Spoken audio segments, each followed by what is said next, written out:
Hi everyone, welcome to my channel. So in this video, we'll be doing a comparison between Canada and the UK. So if you are an international student and you are kind of thinking, which should I consider, UK or Canada? So in this video, we're going to be giving you first-hand information. We'll talk about the admission process, the visa, family sponsorship, the permanent residency, and job prospect, a little bit about the weather, and all of this information. And I haven't been to the UK, but I have a very special guest who is coming to this channel for the very first time to share some light, about life in the UK. So I live in Canada. So let's meet our special guest for today. Tell us your name and where you're from.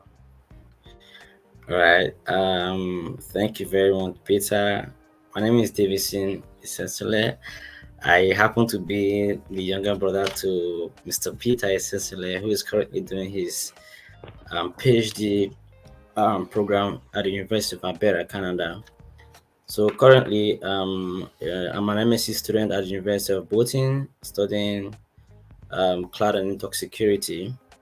Right, I've been here since September last year, so it's my first time joining this wonderful family. Thank you for having me. Let's talk about some few things, So let's talk about admission, okay? All right. Can you? I'll first talk about a little bit of overview of how the admission process, is for Canada. For Canada, for master's admission, you basically need to find a school, and then you can either apply for a course-based master's or research-based master's, right?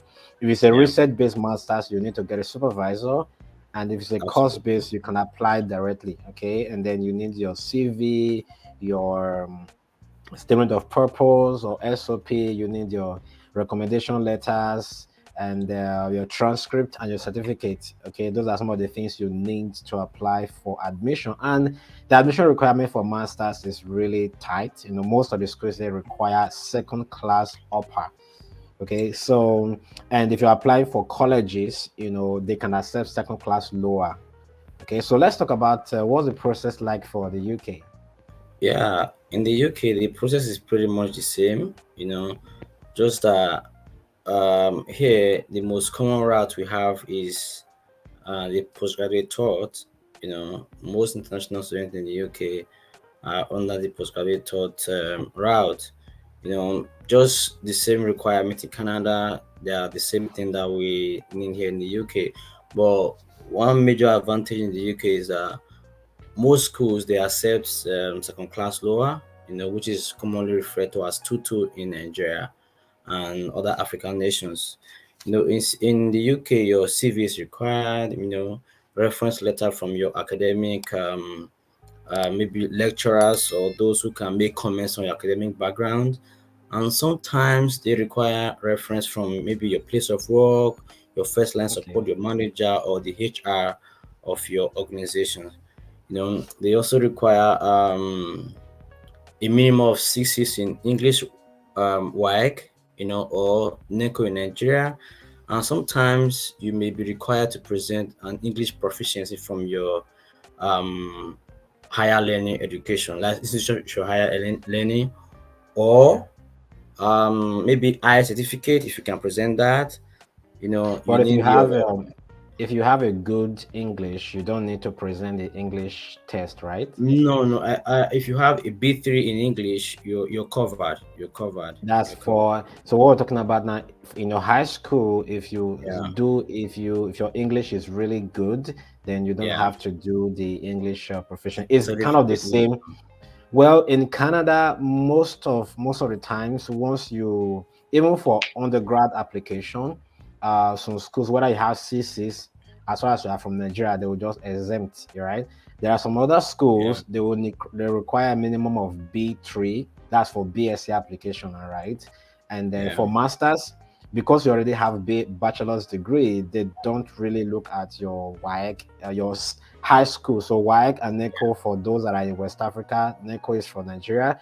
yeah. For other countries and all over the world, we are talking about your high school certificate. Okay, Certificate. so you have to Yeah, need your good English for that. Okay, yeah. interesting.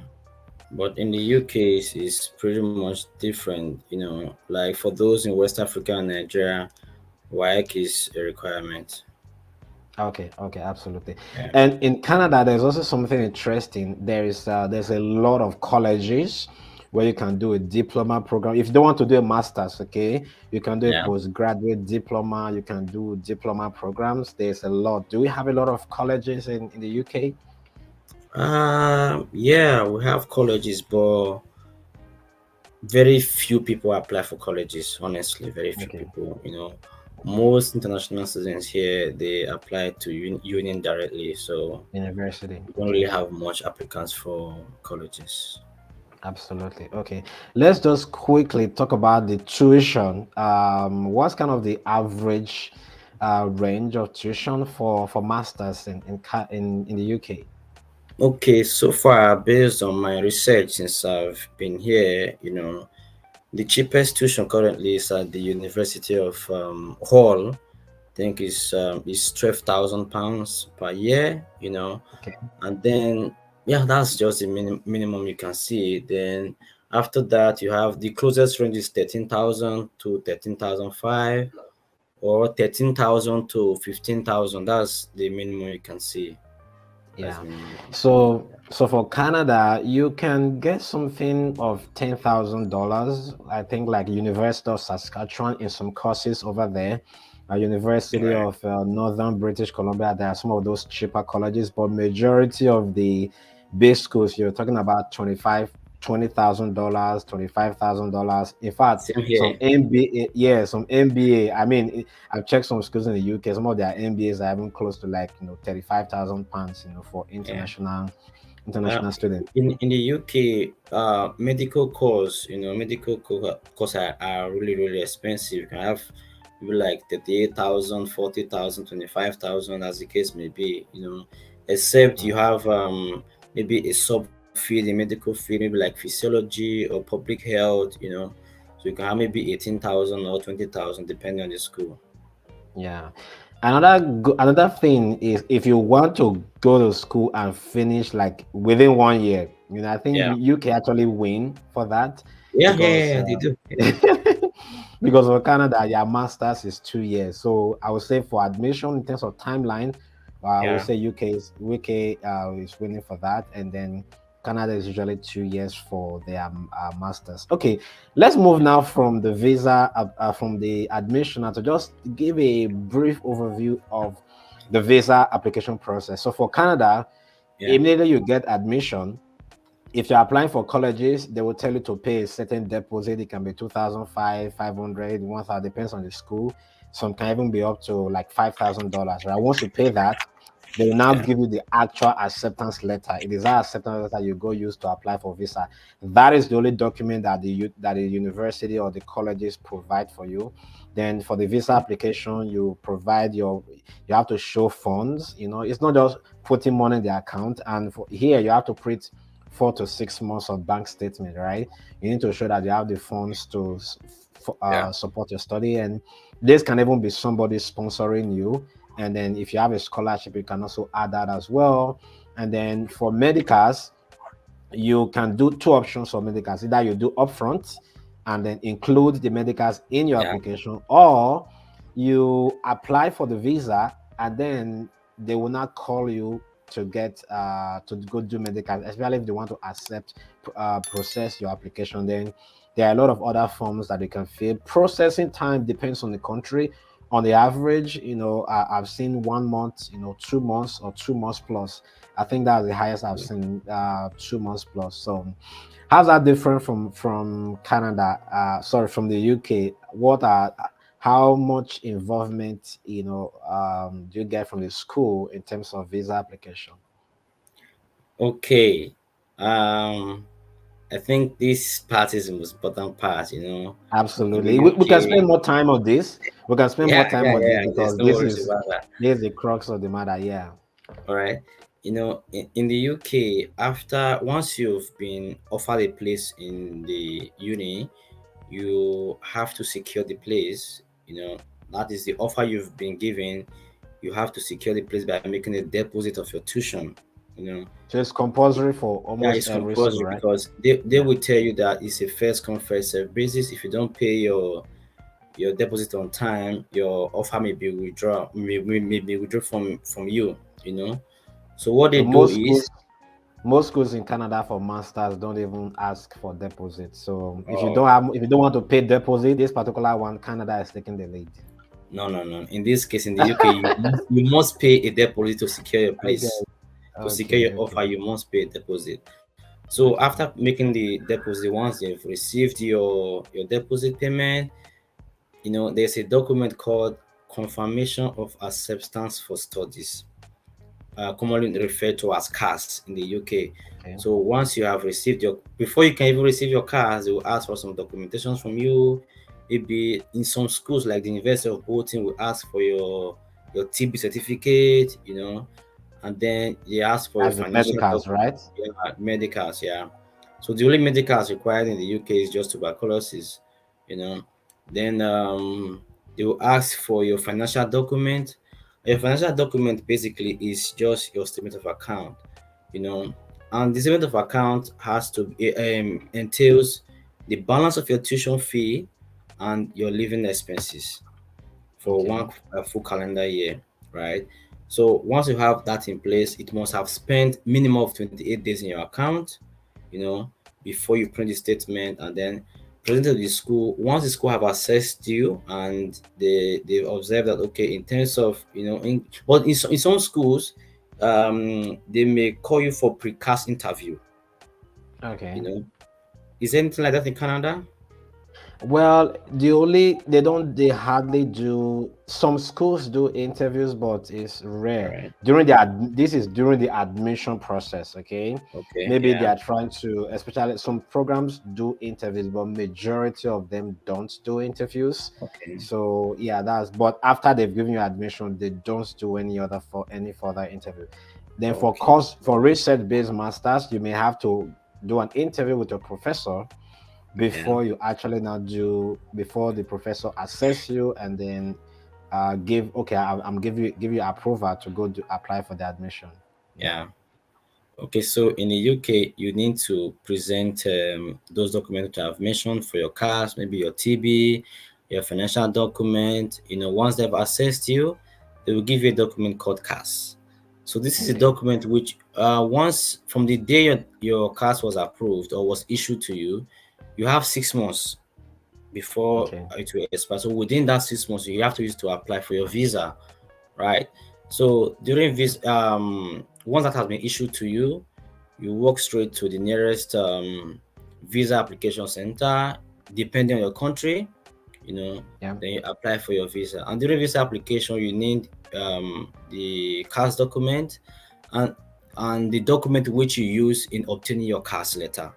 Okay. Okay. The documents will be stated. It could be maybe your school transcript, your degree certificate, and basically just those two documents. But So in UK there is no option to just apply on. You must go to the visa application center to actually now submit your yeah, documents. because you have to submit your biometrics. Oh, okay, okay. So in Canada, the way it works is that you can do online application, so you can submit your visa at the comfort of your home, and then Yeah, after 24 hours, you can even be within 24 hours, they are going to send you a letter to go yeah, do biometrics. So this is now when you have to now go. You must yeah, go. You can't do biometrics on that. That's when you have to go and go to the visa application center to do your yeah, biometrics, but yet you don't submit any documents. All the documents have already been submitted online. yeah. So I think for UK, you just kind of do everything, just do your biometrics at one. Yeah, That's in the UK, the best advice I would give is for you to submit your documents online before okay. your appointment date, because if you go there to submit, if you ask them to submit for you, that's asking for assistance, they're going to charge you nothing less than maybe 11 or 15,000 naira, depending Hmm. on the documents you're uploading. But Okay. if you are doing a self upload, is quite easier. You can just scan them Okay. and upload to their portal. Then once you Okay. go there, just capture, submit your biometric, and then the waiting time is usually 3 weeks. So within 3 weeks, you'll be able to get a Hmm. decision. That's pretty quick for Canada. You're kind of thinking about 1 month, 2 months plus. So I think Yeah. UK is usually faster compared to Canada. Then lastly, let's just quickly talk about No, but once your visa is briefly, approved. I think Yeah. I missed out. I missed out something. The documents which you are to submit, you are submitting online. That's the Okay. document which you use for your for obtaining your cards, especially your transcript, your degree certificate. If you have any other educational certification, you can also add them because it will be a way of convincing the visa officer that you apart from your degree you have other backgrounds. Then submit those and then submit your statement of account. And remember, your statement of account must contain what's it called, the balance of your tuition fee as well as your living expenses. And that living And that has to be expenses, there yeah, for it has to be there 28 days, for right? minimum of 28 Minimum. days. Yeah, Yeah, Canada, you have to provide 6 months of bank statement, that's and that's just too that much for us. yeah, It's four just too to much six for us. months. Yeah, and after the 6 months, they are going to be looking at your closing balance. Okay, so Right. Canada, they don't usually like it when you just bump your account with money and then you submit, the next day or next week, right? Except if you have a business account, you can send money to your account now, and by next 2 weeks you're applying for visa, right? Yeah. So, lastly, for the visa application, once your visa is approved, how do you get your passports? And so do you submit your passports when you go Yeah, to yeah. At TS, the or point do of your biometrics, you submit your passport along with it. okay, so in And they Canada, if have you're doing to online, be yeah, honest, visa application in UK, student visa has 98% success rate. So for it's Canada, I don't know a I've lot heard of a lot other of stories countries. about Canada. It's not certain. Yeah, yeah. Canada, as at 2020, as at 2021, is now Yeah, at 34% for that's just too Nigerians. low. Yeah, for Nigerians, I mean, some other countries, especially African countries, their visa acceptance rate is like, is really less than 50%, right? Some other developed countries, some European countries, they're the one that have close to 80 to 90%. So I think this is usually the biggest part of all, right? There is really no guarantee. And sometimes I've seen a lot of people submitting visa application, their documents are genuine, and if you read everything and then they say deny them, so I think that's one of the major difference, that once you meet the requirement for the UK, there is a high Yeah, chance that you'll yeah, get approved. 98% approval rate.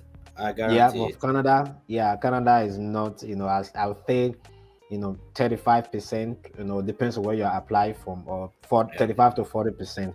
Okay, so for Canada, once you submit online, they're going to send you a message. It's called passport request. Once you get that email from them, that actually means your visa has been approved. That's the biggest news of. I remember yeah, the day I got that my news, I was actually that I didn't actually know what that meant. I asked my brother, what does it mean, passport request? He was like, yeah, oh, it means your visa has been approved. I just jumped, right? I was so excited. I have to go now, just print out that biometric, sorry, that passport request form, go there yeah. and submit your passport. Then maybe within 2 weeks, you should get and in fact, these days, you don't even need to go there. You just send it via DHL to them, and then you pay, back and to and fro. So Yeah. you just mail it to them via DHL, and DHL. then they also send it back to you. That's quite exciting. Yeah. Okay, so in terms of, so let's do a little bit of judgment. In terms of percentage or certainty, I will give it to the UK. Sure, sure, Okay, sure, sure. and then in terms of the complexity of the process, I think they are almost Almost the similar. same, but Yeah, I think Canada, in some sense, Canada is still more yeah, kind of straight. Yeah. yeah. Then for funds, proof of funds, Canada is more strict, in Yeah. terms of funds, right? Okay. Okay, that's amazing. So if you want quick visa and a higher rate of approval, then I would say go for the The UK. UK. Let's quickly talk about the post-study visa. So in Canada, we call it post-graduation work permit. Okay, so when you Okay. graduate, after, if you do a 1 year program, you get a 1 year post-graduation work permit. If you do a 2 years program, you get a 3 years post-graduation work permit. And with this, you can work for any employer. So how is that in the UK? Yeah, What kind of visa do they give after graduation? How long is it? in the UK, even before graduation, we have the student visa usually is called Tier 4 visa. So Okay, even before your graduation, if you are able to get a sponsorship, somebody who can sponsor your visa that's into a company, right? a company, yeah, who can Okay, sponsor you into um work visa, that's the Tier 2 visa, is much better for you because that will lead you to your indefinite leave to remain document.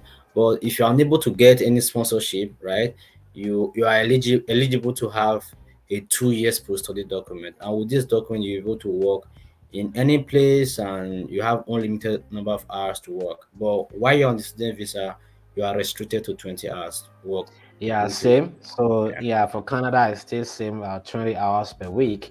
For Canada, you can't get any sponsorship while you're in school. You have to finish your program and then Yeah. apply, for But so in the UK, some companies may want you to finish your program, right? okay. So while other companies, just for you to inform them the month you are rounding up your program, and they can decide to like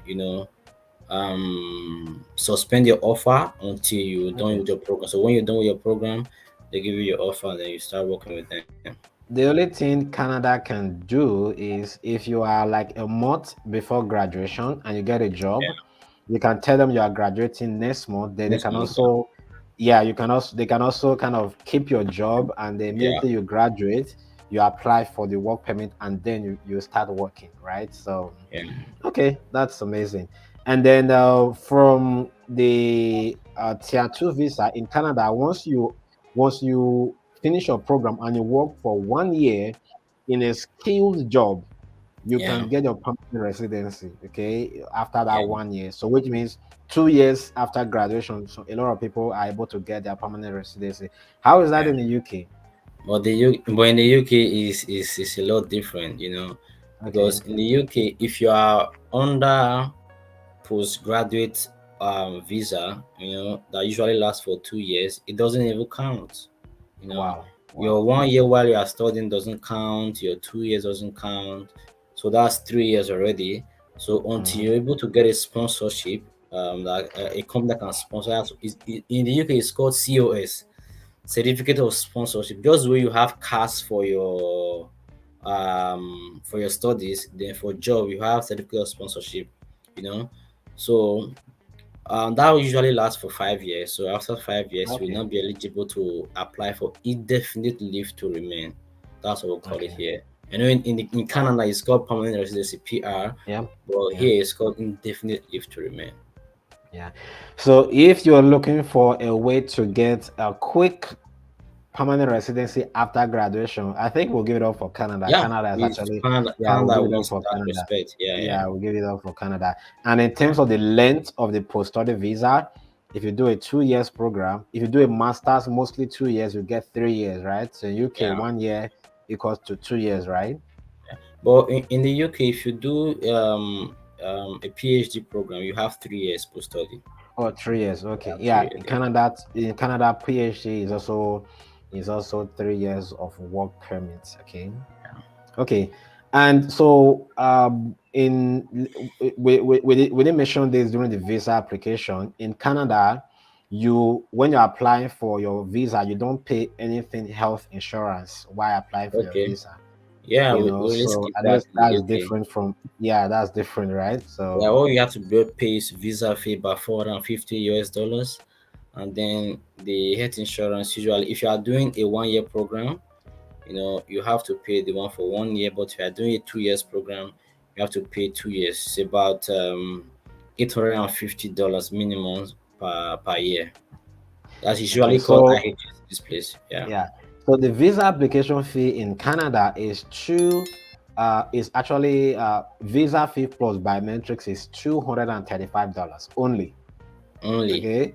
Oh, Yeah. Canada is So way cheaper. Yeah. yeah. So I'll say if you are thinking about the visa price and the visa fee, so I think we'll give it up for Canada. So Canada. I've Yeah. won Yeah. for that. Okay. I've won for that. So I think I'm going to leave it up for the individuals to decide. So it depends. So I mean, UK is it's a very great and amazing place, you know. So the Canada is also good. So you look at all of these scenarios that we've painted, and then see based on your own specific conditions, you know, which of them, you know, just rank them and look at maybe your own peculiar situation and see which of them actually is going to be a preference for you, and then you know you can Yeah. apply it. Okay, so if you've been enjoying this video so far, just you know hit that like button. You know it's going to help YouTube recommend this video to other people, and also subscribe as well. Yeah. So that's going to be it for this video. Special thanks to Davidson all the way from the UK. Thanks for coming. I Thank you for appreciate having that. me. Yeah, and you know, hope you're going to come again, and then we'll have some more you know conversations Absolutely, about absolutely. Anytime, I'm always UK and available. Mm. absolutely. Okay, okay, okay. All right. Before you go, you can go grab a bottle of water. You know, Yeah, yeah, yeah. you That, can that's go. that's that's how we roll in the UK. As you can see, I'm Absolutely. above water. Water, you water, right? Water. That's fine. You can go grab that. So me, I'll go and get my water. Okay, water. That's how the water. You know. All It's right, all thank you right. so much for watching this video. And if you've enjoyed this video, please consider liking this video. You know, subscribe if you haven't. And if you have any specific comment, leave the comment in the comment section. Okay. And if you haven't decided where you are going to go based on this video, also put a link. Also put in the comment section whether you prefer UK or Canada, and then just talk about some of the reasons why you prefer. If you choose UK, just talk Yeah. about the reason why you prefer UK. If you say Canada, I also choose the reason. Even though you're already in Canada or you're already in the UK, you can also comment and then just talk about why you prefer UK or Canada. So thank you so much. I'll see you guys in the next video. All right. Thank you. Cheers. Yeah.